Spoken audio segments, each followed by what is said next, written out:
93大外交，除了受邀的有意思之外，而不受邀的或者是拒绝来的，这意思更大。莫迪到了天津开上海的合作峰会，但是他没有进北，转头就去了东京，喜极而泣，感谢印度不坑中国人。对，在中美之间夹得越重，越需要保持战略模式，不单单是说对于日本、朝鲜半岛的国家，东南亚的等等的一些国家，甚至说台湾，因为第一岛链是中美问题上首当其冲的地方。大家好，我是来自宝岛台湾，现在人在北京的历史哥李修。大家好，我也来自宝岛海南，也是人在北京，陪你一起看日子王骁。欢迎来到视频播客岛岛连线。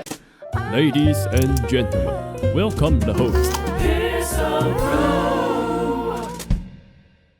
93阅兵当天呢，其实肖哥有发一支讨论这个大外交的嘛？对，加上这一次，其实历史哥能够促成这一次北京行的原因，是我们跟那个 B 站晚上有一场这个直播，是聊一聊93阅兵台上面，没错，看这个过去10年风云变幻。但是呢，确实他的时间给我们的时间太短了，1个小时聊不够啊。我想说，除了这个给我们的大纲之外，我们能不能再多聊一点？对，因为有一些国家它其实是在规格之外嘛，就是他没有来嘛，是的，或者是有一些问题是邀了他没来，那还有一些状况是他前面来，他后面不来比如说呢，在天津刚刚办完的这个上合组织峰会结果有人来了，就走了莫迪来了就走了，那走了还不走去哪里？不去北京去东京，都是京差很多对，你去个南京的好过这，是所以呢，今天我们就这个话题聊一下这个在大外交之外的大外交。对，因为这一次的阅兵来的国家领导人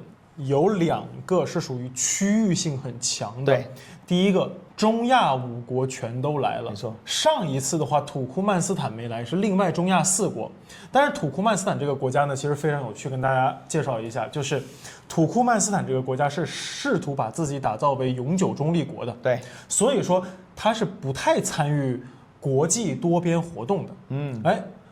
你要知道，很多人认为说这个上合组织是中国、俄罗斯加上中亚5国，其实不是的。土库曼斯坦没有参加上合组织，但是你看这一次土库曼斯坦来了。对，这一次的其实来与不来，站位还是有点，相对来说比2015年还是有点明显的，对不对？是。然后呢，另外一个是东盟，东盟这一次挺给力的，6个一把手，6个一把手。然后呢，这里面有2个有意思的点。第一个，这次呢是这个新加坡的这个副总理来了，上一次呢是新加坡的前副总理，然后呢，现任的都不一样。对，另外一个就是我觉得特别感慨的，或者说感觉特别给面子，就是普拉博沃，印尼总统，这个是叫做东南亚第1大国，印尼全国是2亿多人口，而且呢现在全国骚乱，普拉博沃一开始都已经跟中国说了，说，我想了一想，我还是不来了。对，中方已经表示理解了，可是最后就在93当天凌晨还是来了。对，我觉得这个很给力，所以离北京可不近啊，对吧？所以我觉得这里面是可以说到。那另外我关注到的是这个东北亚因为这一次金正恩他坐了专列来，而且他最终的位置呢是在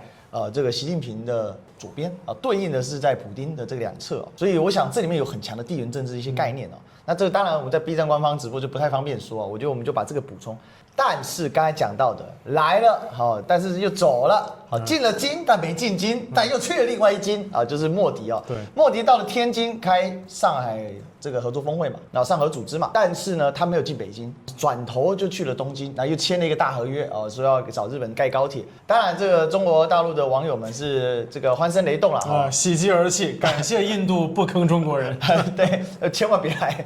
没有人想当下一个小米嘛。但整体来讲我看是这个样子就莫迪呢时隔7年再到了中国大陆，那他其实是有很强的一个状况的，也就是说呢对他来讲莫迪为什么来中国其实就是一个战略平衡，而这个战略平衡的背后是美国态度的迥异。对，因为印度这段时间在国际上过得长袖善舞，过得很舒服很爽。印度过去是号称不结盟老大，但被不结盟给唾弃嘛，因为他想当老大嘛，不结盟就不让你当老大。那后来呢，他自己呢，因为国内的各个政治集团、各个利益，他很难摆平，所以他经常在各个政策当中摇摆，他被认为是很草台班子的。但是莫迪上来之后，因为莫迪相对长期执政，所以他有一个比较稳定的国策。但这个国策呢，是在整个南亚之外，他进行平衡外交，但在南亚之内进行霸权外交。所以在这里面呢，印度它就需要一个域外霸权来支持它的霸权扩张，因为印度本身的发展看起来经济数据亮眼，但是它的体质并没有改变，所以它这个所谓的域内霸权呢，它就受到很大的挑战。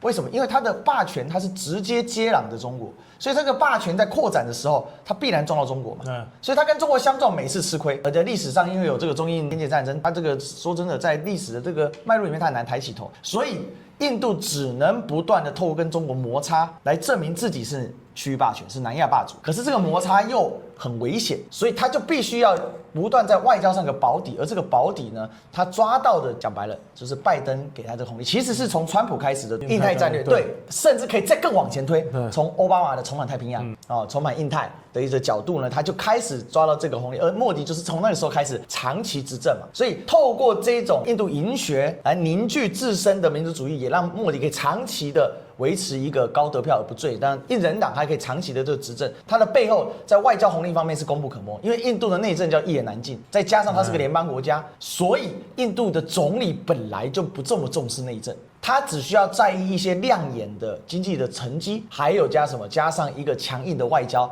就可以对印度所谓民族主义的基本盘。那这个印度主义，它其实是应该可以叫做印度教民族主义的一个基本盘。印度教民族主义是的。所以在这里面，印度过去很长一段时间所谓的龙象冲突啊，它的底色是在这里。这也是为什么中国在搞定我们之前常跟大家分享到的北边、南边跟海边。中国的北边现在我们之前讲过很多次了嘛，基本上处理就从朝鲜到这个中亚基本上 OK。南边呢最难搞的其实就是印度。那这个印度的背后其实是美国，美国透过印度这个杠杆，然后再透过这个在第一岛链的这个杠杆，它就可以对中国进行一定程度的地缘施压。这个是在这一次之前一直没办法突破的，但是川普上来之后，他所有这个 MAGA 嘛，美国优先政策，让印度呢有点难受。对，尤其最近啊想这么做但没有做成，就是呢禁止印度买俄罗斯石油嘛。那俄罗斯石油一旦断，那印度就少了一个很大的额外的外汇的收入吧。因为俄罗斯石油几乎没有减少输出，最大的程度就是因为印度是最大买家，所以这是一个实益问题。那另外呢，这个印度的产业极其脆弱，它的国产产业呢非常仰赖贸易壁垒。印度是世界上以大国来说呢，贸易壁垒最严重的国家，而且呢各种整自己外国投资企业。就是其实印度相比美国来说，印度一直在跟全世界打贸易战，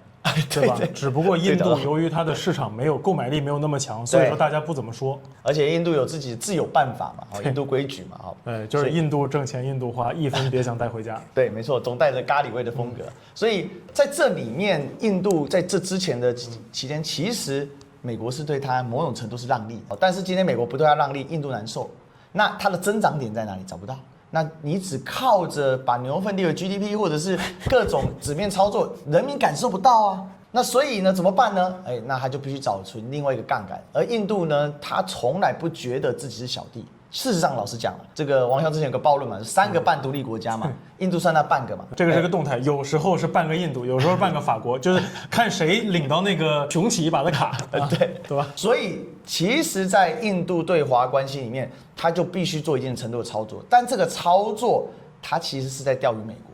老实讲，习近平给出了很大的一个，我觉得是诚意哦。他在里面的话他是讲的很温暖的，他是说龙象可以共同来进步嘛。那这个里面其实是期待印度方面不要老是这样子跳来跳去嘛。其实大家共好不是好处嘛。但是印度逻辑不是这样，它的底层逻辑依然是，如果我跟中国变友好，那我在印度，我在南亚就没有霸权啊。而且印度有一个雄心嘛，他要麦克马洪线嘛。这个麦克马洪线当然中国是不可能同意，他也做不到。所以这是印度霸权的 bug。一级啊，印度霸权本身它是一个大象，所以它压死周边小国容易。但是呢，它南亚里面它又遇到一个铁印的叫做巴铁，它又压不死巴铁，所以呢它难受。那压死巴铁，所以他就要去挑衅中国。那挑衅中国自身实力不足，所以他又需要域外的霸权的力量支持，就美国。可是需要域外霸权支持的时候，这又不是个霸权样子，所以呢，他又必须表现得很强硬，但很强硬又必须控温，所以你就知道这个印度真是太厉害了。所以走了到底什么味不知道什么味，就是印度咖喱味，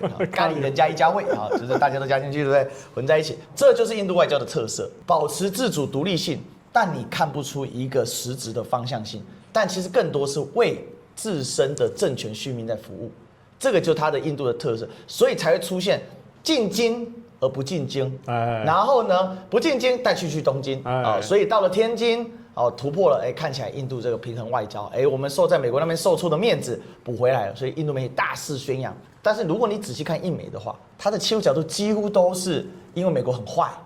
而我们跟中国不错哦，美国你看着点，你悠着点啊。然后呢，我不进北京，我不能去赞扬北京的角度嘛？为什么？这里又牵涉到一个历史脉络，这是个暗线。好，这个是一个不冷的冷知识。印度在这个2战时期，民众是倾向同情日本的，尤其上层知识分子。为什么？法西斯不是侵略吗？不是，因为印度他们打英国人，没错，日本人打英国人，法西斯打英国人就好了，所以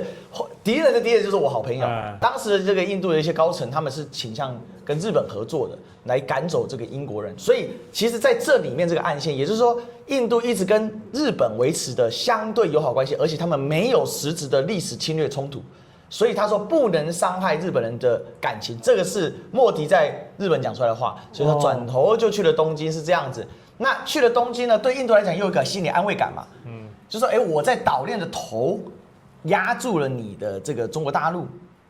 的一个这个区域地缘外扩嘛，是不是？所以我这边日本压你，那我是不是印度这边压力就减少？好，所以其实这在93大阅兵之外，我们可以去观察到的。但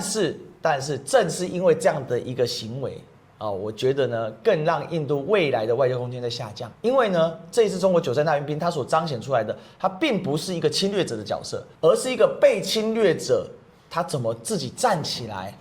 强起来，自立自强。没错，而且更重要的是，他欢迎所有被欺压的小兄弟，甚至他欢迎你过去可能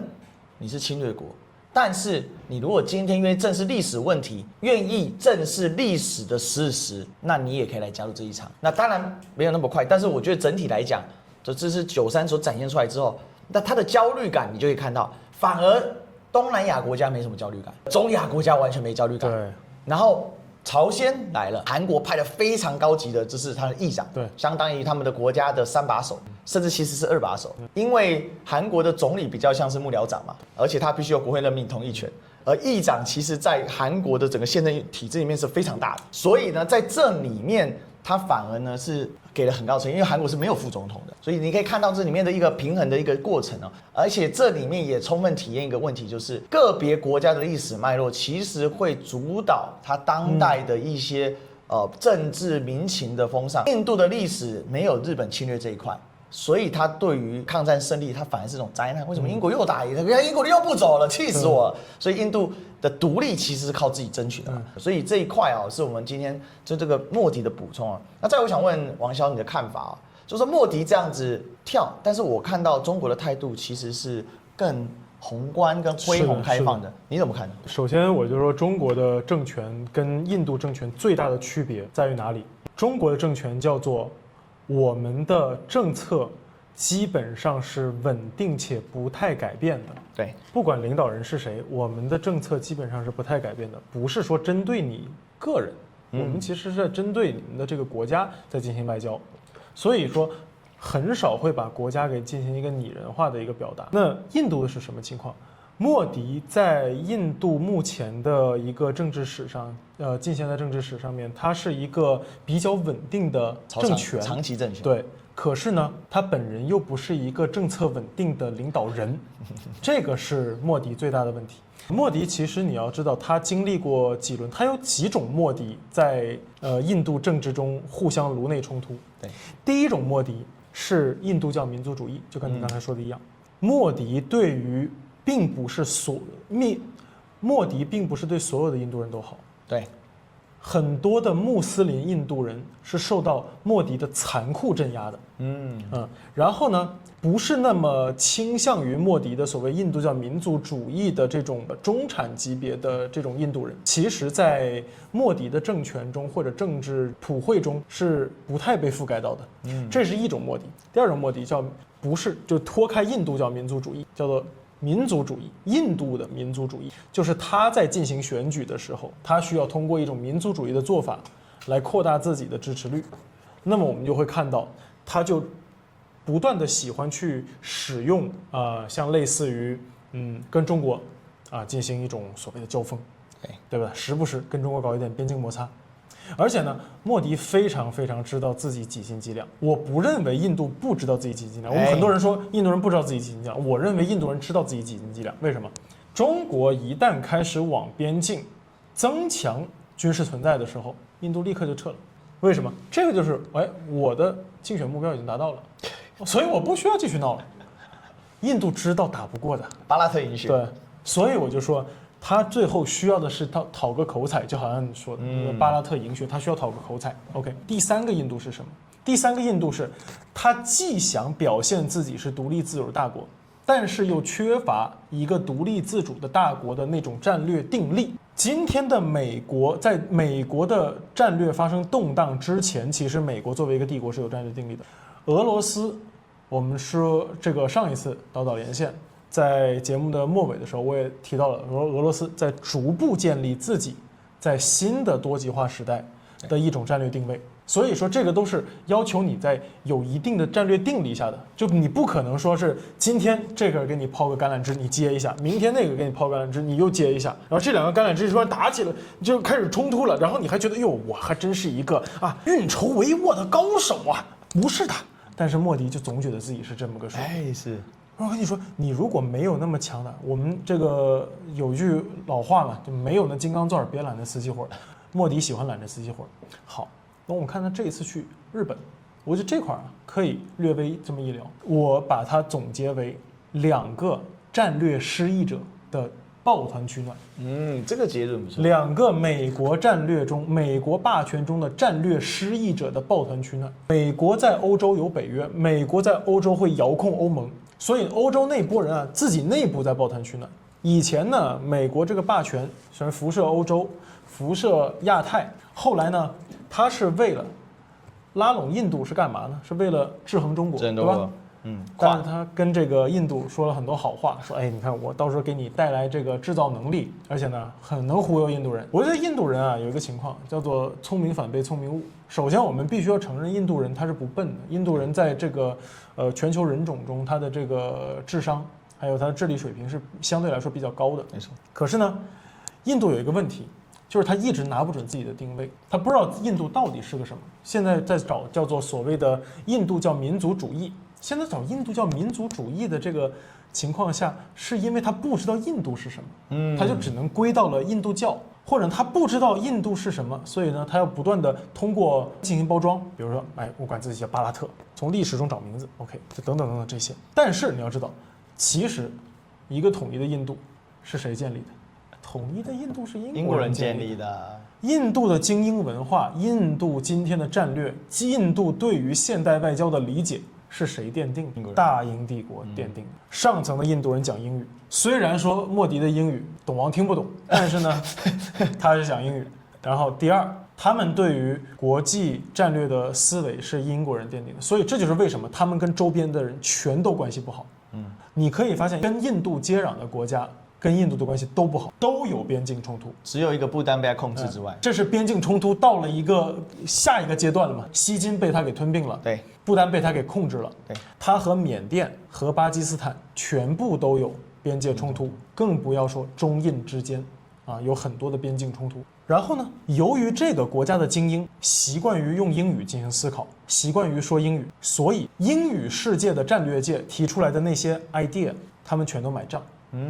比如说刚才我们说龙象之争，龙象真的有争吗？我觉得这岂不是一种别人做局你就立刻往里面跳吗？为什么龙象有争？如果从历史来看，龙象是根本没争过，没太争吧，对不对？没争过，因为象从来就不是一只象是一群对，一群象嘛，对，而且你一群象，咱也没说越过喜马拉雅给你都弄完了呀，从来没有，对不对？从来没有。所以说它这个是个问题。龙象之争本来就是一个我认为是英语战略界操作出来的议题，可是象那边就吃了这个东西，他就真的认为真是这么回事儿，我要跟中国争。结果后来你看，在这个对印自卫反击战以后，印度一直有这么一个心结，麦克马洪也没吃到，跟你打也给我快打都推到首都了，吓得我半死。等等等等这些情况，但是后来你看，印度继续吃这个，他总是以为英语战略界会给他一些东西，他把自己当成了英语战略界中的一员。你不能说你讲英语你就真当昂萨呀，人家是有管五常嘛。对。然后那美国就跟他说，你来加入我四方，他就觉得好啊，哎呀，我有面儿啊，我现在变成亚太北约，我是四方，你是什么呀？他以为我能围堵中国啊？苹果把产线挪到印度，对，挪到印度之后就发现挪不动，配料、配件、产业链、交通什么都供应不上，对，你的制造水平不行。它到今天为止，它多数的东西还是在中国大陆进行一个生产和组装，它挪不过去。而大量的各国企业表现出了一种 OK， 我要顺应你华盛顿，我要顺应你伦敦，我要顺应你布鲁塞尔的号召，我要把产业从所谓的中国大陆挪到印度去，步履维艰，挪不动，这不是说一句话的事儿。你过去，比如现在在中国大陆招商怎么做？我首先给你政策，给你产业园，你进来通水通电、平整土地、通网等等，这些都是非常基础的东西，还有通车，还有配料、配件，整一个的产业链供应，另外还会有法规调整，对，各种方面的，对，所以我就说这个东西啊，印度你如果不提供这些东西，你就只是期待着别人把东西搬到你家去，然后帮你把所有东西都做好，这是不可能的。所以现在我们也看出来了，他现在成了一个战略失意者，因为这个战略窗口过了，对你没吃到。好，那我们再看日本，日本它现在最尴尬的情况，日本它一直把自己当成了我们说西方霸权。什么是西方霸权？日本认为自己是叫做西方霸权的一部分，所以亚入欧嘛，对，他很有这样的战略自觉，他总是认为我的任务就是维持这个西方霸权，而我在东亚这个地方维持世界霸权，主要是干什么？主要是围堵中国。日本的战略安全是高度依赖美国的军事保障，对吧？然后呢，这里面美国霸权和他的这些仆从国之间的利益关系是，我把我的产业转移给你，你来生产，你来帮我实现一定的战略任务，比如围堵中国，比如这个那个。然后呢，你把你赚的钱拿来买美债，这样赚的，买美国武器，但是现在赚不起来了，对，现在赚不动了。现在大家都在判断的是，到底特朗普是特例，还是特朗普将会开启一个新常态？这个我觉得我们可以丢给我们的观众朋友思考一下，到底川普是特例，还是只是川一世？对不对？他到底是川始皇呢，还是呢他就只是一个川阳帝啊？可能就倒了就没了啊，都不知道啊。大家想一想啊，这个我们可以思考一下。大家会猜，因为就是你特朗普啊，现在看着很乖张，可是他背后特朗普乖张的原因，美国没钱了啊，这难道不是事实吗？这也确实是事实。而对于美国来说，如果说我不再提供这些安全承诺，我是不是就有我的战略自主性了呢？我是不是就有我的战略自由了呢？好像也是。我是不是就不用浪费这么多钱了呢？好像也是。尤其这个就是，当他维持一个帝国的成本已经高出了美国维持一个帝国的收益，对，这个时候日本就紧张了呀。对，而日本就只能说，我到底怎么办？而现在很明显，特朗普不太搭理石破茂，给石破茂非常非常大的压力。这会儿我们看到了两个美国战略里面的失意者啊，开始勾搭在一起，勾搭在一起。这印日关系是吧？大家会觉得好像我们一些他们以为这样东西啊，可以来表现一下我们好像是有一定战略自主性的，我们也是战略家，但是背后是什么？是两个被战略抛弃的国家。这让我想到什么？让我想到 CPP 变 CPTPP 啊。日本说我也扛得起来啊，你美国退出 CPP， 我搞个 CPTPP 可不可以？又没成功嘛，因为没有扎实的经济基础。其实日本跟印度的拉近，它有一些经济的愿景，但问题碍于各自的一个基础的一些，不管是它的一个社会的基础脉络，它的一些经济发展史等等的这些问题，它没有办法真正的意义上结合。否则大家想一个问题：日本有资金有技术。印度有土地、有劳工、有市场，理论上是这一拍即合，是互补的，对，但补不上啊，补不上。日本曾经也想着在越南试过，但也在越南也失败了。对，越南基建太差，第二越南太小了，对，市场不够，将不到1亿人口，那就撑不起来嘛。所以1亿人口土地也太小，不够。那到印度，它看起来是下一步，可是好像效果也不好。大家也知道，这个印度不要说盖高铁，盖一般铁路都难受，困难这个征地非常困难，然后到处这个农民的各种事情很多去了。所以刚才我非常同意王骁的一个看法，就是说两个战略失意者假装自己还很不错，过得很好。你看我们两个大国接近，因为在他们定义里面，他彼此是大国嘛。日本是经济上大国，对，他过去的军事大国，这个第一岛链的领导者，对吧？那印度是南亚的霸主所以两个接在一起。那来对付中国。可是这里面有一个基本的问题在于说，第一，日本也没那么坚决啦。你刚才讲石破茂，为什么川普不太搭理他？很简单啊，这因为石破茂本身在整个自民党的光谱系里面，它属于边缘，而且远美的那一套，他对美国他是有一些怨言的。你美国可以驻军我日本，我日本为什么不能驻军美国呢？哎，这是石破茂的说法，这我没有胡乱。那他这个逻辑一开，一开始日本有些人看他笑，但是他说的也何尝不是事实？所以对日本来讲，他虽然没办法突破麦克阿瑟当年所定下的结构，但是他却是在结构里面有一些屁股的挪动嘛，而这个挪动就会导致重心的更改嘛。所以最近有一个事情我反复提到，就是什么叫中日韩的农业部长定期会已经协调约，而且确认了，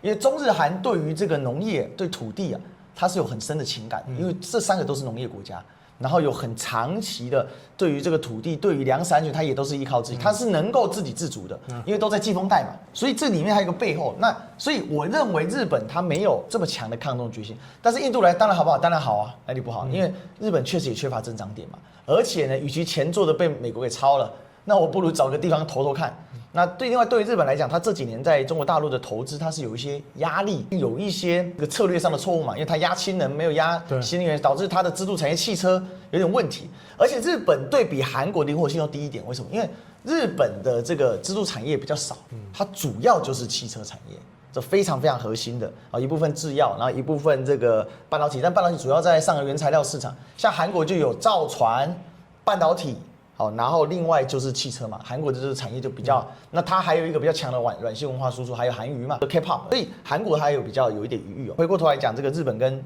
这个印度的逻辑里面，其实它还是回到一个根本的问题啊，量变产生质变。我每次都要谈这个，当中国大陆的整个量变起来之后，其实政客们需要的是一些舞台。来逐步的让他的群众们接受这个量变所带来的变化，所以他需要演一些戏。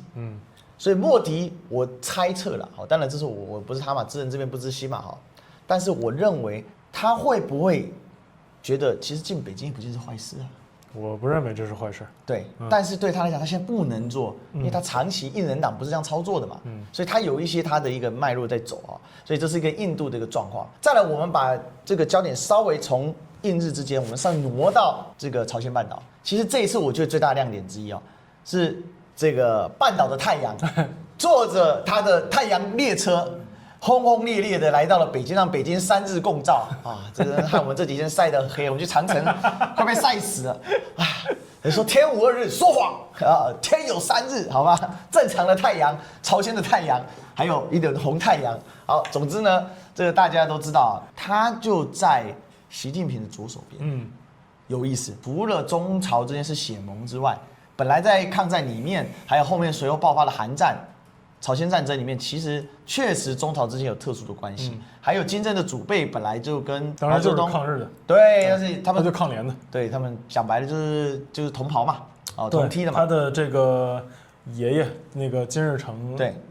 跟毛泽东就是实话实说，他是参加过这个共军的，所谓没错没错。那早期其实包括在北韩的这个执政党里面，他当年有很多亲中派嘛，他事实上就从当年就在延安嘛。可是我想进一步来问肖哥的，就是说，其实这里面有一个很有趣的现象，其实也有邀韩国。那我刚才讲韩国是派了议长来，对，李在明去美国一通彩虹屁啊，这个现在成为西方对川普外交的典范，对，成功的脱身，而且争取到还不错的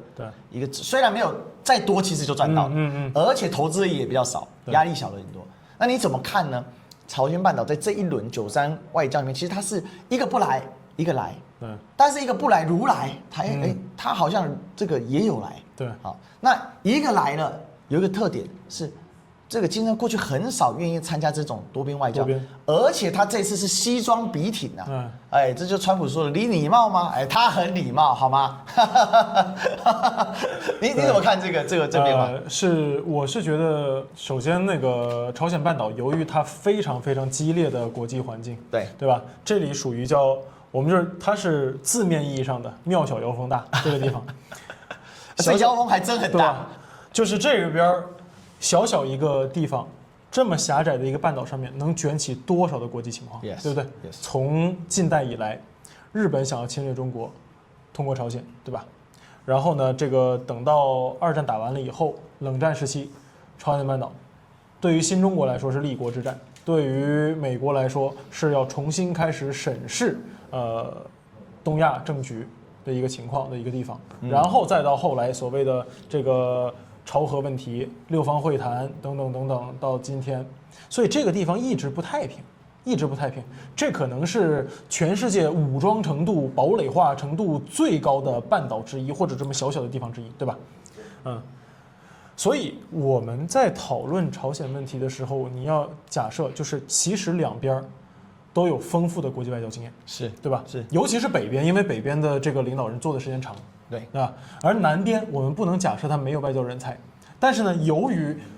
韩国非常恶劣的政治斗争情况，导致他的政治人才很容易被消耗掉，然后呢，也导致了他很容易往上面出现一些抽象的人，比如说这个尹锡悦就是一个抽象的人，那就浪费了韩国的时间。但是好，我们还是讲过来，反正对于金正恩来说，或者对于这个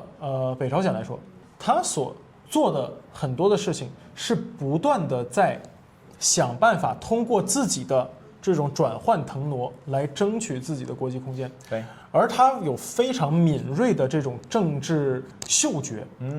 来预判和研判到底我在下一个国际环境中我要站到一个什么样的位置上，对吧？所以说，我觉得不管是在俄乌冲突中他的表现，之前他在朝核问题中的表现，现在他在俄乌冲突中的表现，再到现在他来到北京来观看大阅兵的一个表现，我觉得这个是北朝鲜领导人的一个政治怎么说呢，嗅觉的体现。对 OK， 我们来讲一讲李在明。我觉得李在明这个人不简单，真的不简单。首先，我觉得在目前的情况下，对于小国来说，最理想的战略安排是什么？应该叫做保持战略模糊，对吧？因为你其实不知道中美之间会怎么样。你在中美之间夹得越重，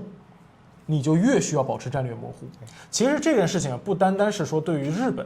而且呢，对于朝鲜半岛的国家，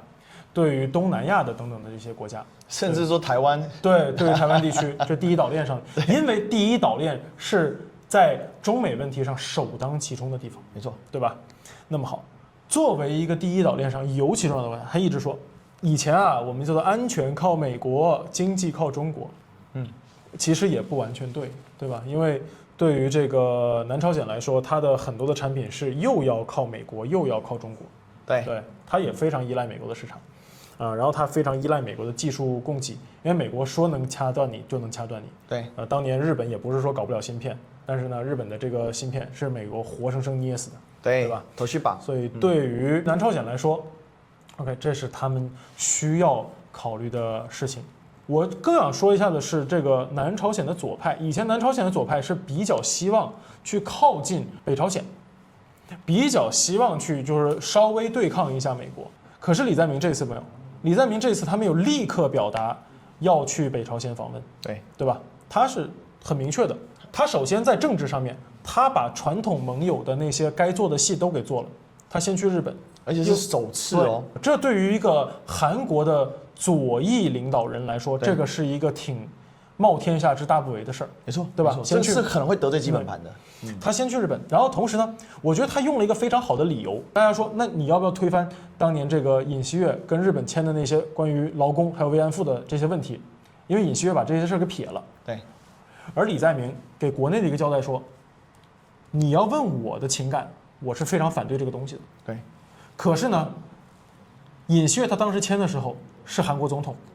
这是韩国政府和日本政府之间签的一个事儿。如果说我们一上来把这个东西推翻了，那就说明韩国政府在国际上是一个没有信誉的政府。我们要保持一定的政策连贯性。它其实相当于用一个大帽子把这个事儿给压过去了。虽然说我们作为中国人，我们从一个抗日的角度来讲，我们肯定是不太完全能够接受他的这个说法，但是你会发现 ，OK， 他会给你个说法，他不躲。总比这边含糊其辞好。是他不躲，他会把这个都是给他用一个方法给撇开，因为他知道在目前为止，政治这个事情上面，他不是美日联盟的对手。对，从这个战略安排上面来说，如果说中国的影响力的对外扩张，美国首先会放弃东南亚，然后会放弃这个东北亚上面的叫做陆上的这些所谓的盟国，也就是其实东北亚所谓陆上盟国就一个叫韩国了。对，最后他才会放弃第一岛链。所以说，韩国他知道自己的这个政治安全是不如日本的。对，即便他有驻军。对，那么他需要先做一个表态，然后再去美国，再做一个表态。所以我觉得他把这个事儿啊，该做的给做了，但同时他们又没有说他要去表达他要去访问朝鲜，他不揽这个功。他说谁呢？他说我觉得呀，特总统，我觉得您该去。您不仅该去啊，您还该去盖一个特朗普大厦。哎，你盖特朗普，你不单应该盖一个 Trump Tower， 我还非常希望呀，我可以去北朝鲜，您盖的高尔夫球场，我来挥2杆，功劳全都是让人家这个金毛狮网站，我不揽这个功。然后呢，他说我也想，但是这个中国也好啊，中国跟中国搞关系也好啊。然后呢，这个特朗普，你只要不敢拍，特朗普就敢硬。特朗普就说那咱们一块儿去。哎，他说他太好了，太好了，你带头我们就去。对，相当于是吧，我将来跟中国搞关系，那是啊，奉亡命旗牌去的。我们把这些外表上的东西，我们先给拆开，我们讲一点内里的东西。就是我们会发现，逐渐在特朗普之外，这个传统的美国盟友圈在形成一个叫做非美盟友圈。就是以前以美国为中心的这些盟友圈该干什么，现在呢？他们假设美国不在，然后呢，我们这个其他的盟友该做什么，还是按照原来的事情做，赌一个4年以后，美国不会进入新常态，而是特朗普是例外。这可能是他们在想象的一些事情，但是这个想象是否会成型，我觉得大家一定要注意，特朗普到现在也就上任小半年多，对，小半年多。而且呢，大家千万不要去想象什么特朗普会跛脚，就是美国总统在外交上是不会跛脚的。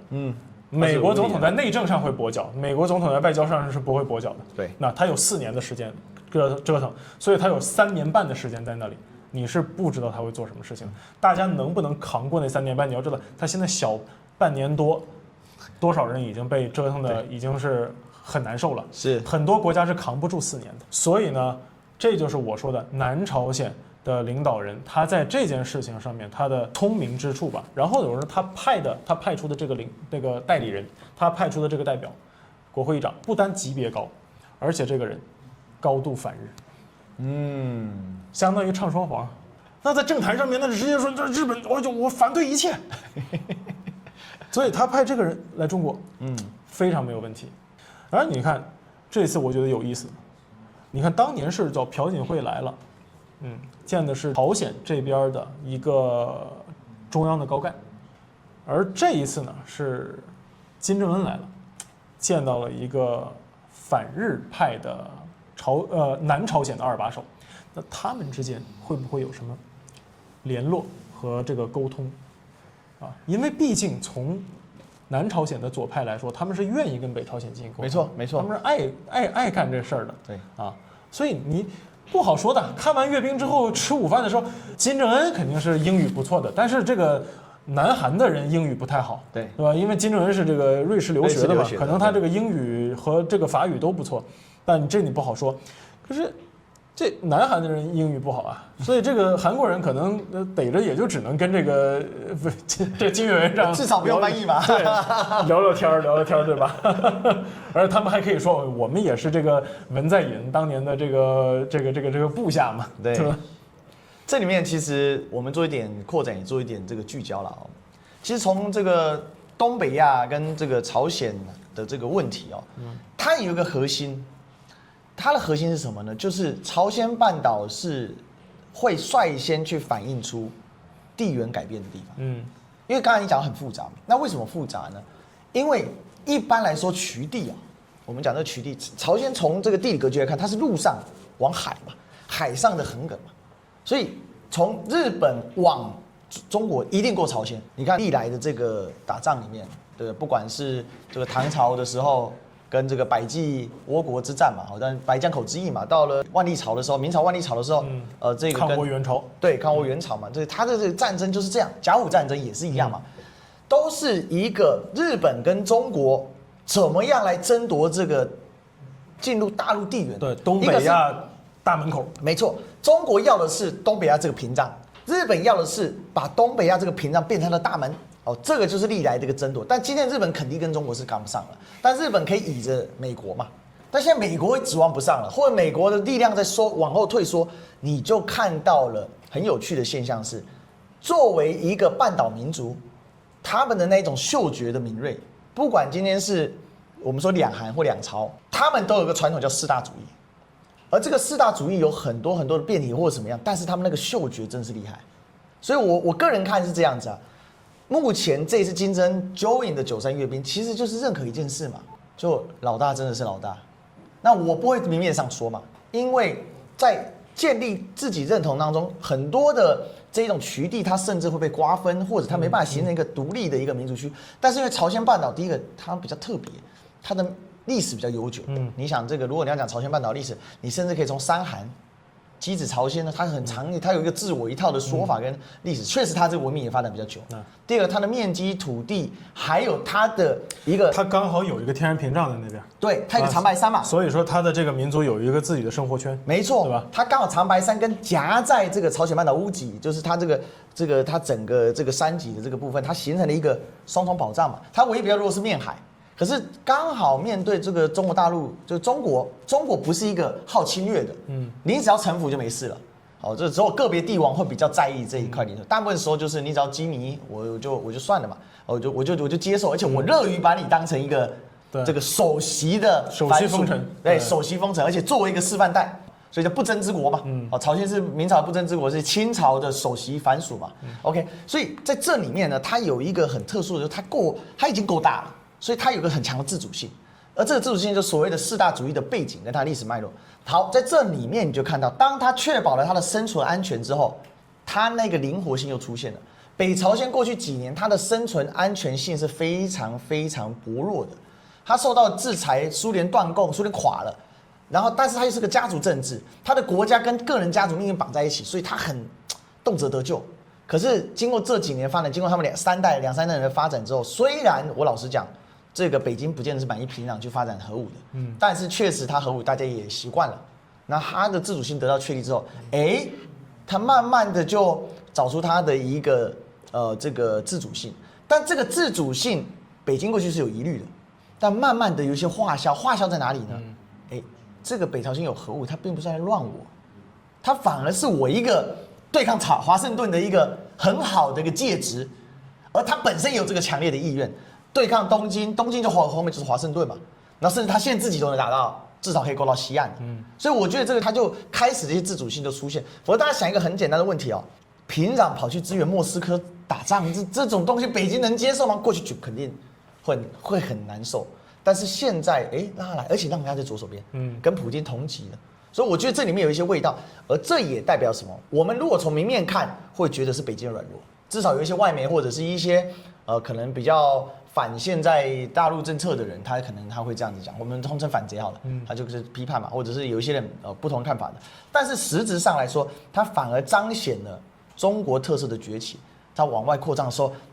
作为一个懂得看风向的朝鲜，他怎么跑？所以他就跑了嘛。其实南韩也是，但南韩离中国再远一点，中间又隔了一个朝鲜，而且他又被美国驻军，所以他呢又。有它的格局上的一些限制，所以他就必做一些调整。那你就可以看到很有意思的，看起来李在明是去当小弟，但其实你发现一圈回来他是见风使舵，而且这见风使舵真厉害。他回来之后，川普没有对他表达任何他去接近中国的不满，零，而且也没有表达任何说你怎么没先去华盛顿才去日本，因为大家知道韩美关系里面很重要的一点是韩国领导上台一定要先去美国。但他先去日本，而且据说还去跟石破茂讨教2招，怎么跟他口应对，怎么跟美国人来往。因为日本后来成功了嘛，就不叠加嘛，这个不叠加其实还搞到台湾这个赖清德威信大师。所以我觉得我们从朝鲜半岛的形势的变化跟93阅兵的这个形势，其实你是可以看到，还是回到我们那个讲的，整个美国战略地缘的收缩啊，它具体呈现在很多方面，印度的一个异常，跟第一岛链上大家的一个反应的改变。好，我想这2点里面，其实你是可以看到它一些很有趣的一些变化，而这个变化呢，事实上呢，它具体的就是透过9三阅兵这一个历史事件，它被映射出来了。那这映射出来之后，我们就看到这个变化。那当然，接下来这一波它往外扩散，其实对第一岛链压力最重的就剩菲律宾跟台湾嘛。哦，那这里说我们就时间关系，我们卖个关子，大家可以想一想，你觉得接下来菲律宾跟台湾会是什么变化呢？那回到我们一开始疑问的那个大家的那个问题，特朗普到底是一个例外，还是他将开启后面美国一个新常态？那肖哥你要讲吗？我认为是新常态啊，我也认为是新常态。但是动荡中的新常态吧，就是不可能说一个民主党上来立刻就说我追随特朗普的政策，但是呢，他可能在不断的会无限靠近特朗普的政策，因为所有的政策的基底是你的财政能力和你的国家资源。对，那么美国情况就是他的钱不多了啊，对。所以帝国哦，它遇到一个问题是，帝国的体系没办法维持帝国的运作，所以帝国就必须调整。但是帝国调整的过程当中呢，它呢是激烈调整，还是做缓慢的结构调整？但是美国今天遇到的最大问题是，各方利益集团绑定太深，它没有办法做出和缓的调整，也因此在这样的状况之下呢，才会出现像川普这样子非常激烈的意思做调整。那这个调整最终是有效还没有效，我们很难说。但是我觉得有一点大家不要低估的就是说，美国并不会因为这个调整而彻底垮掉。对，哦，这个瘦死的骆驼比马大。哦，终究呢，这个但是有可能殃及池鱼。哎，对，那倒霉的是谁呢？哦，就是这一些所谓的盟友嘛，仆从国嘛，所以这些仆从国他就开始自救嘛，所以自救你会看到很多阳奉阴违的事情，或者是阳奉阳违的事情哦，反正总之他就做这样的一个状况，所以这就是我们今天啊，这个借着9·3的阅兵之事呢，给大家做了一些比较深度的一些分析哦。